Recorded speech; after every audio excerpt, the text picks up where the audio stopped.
Let's uncover the secrets of chanterelle mushrooms, a guide to the golden treasure. Chanterelles are celebrated wild mushrooms, known for their beautiful color and a peppery, fruity flavor.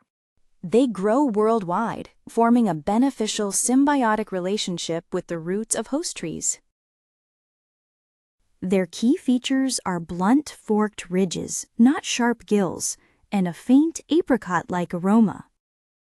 Nutritionally, they are an excellent source of vitamin D, B vitamins, potassium, and iron.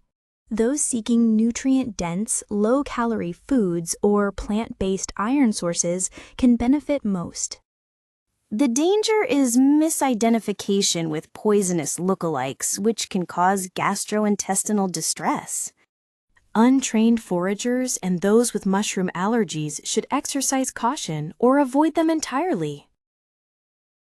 While there's no set limit, a serving size is about 100 grams, consumed in moderation. Found in summer and fall, chanterelles must always be thoroughly cooked to neutralize certain compounds. Chanterelles are a culinary delight, but prioritize safety by proper identification and preparation. Like and subscribe for more evidence-based nutrition content. All references are listed in the video description.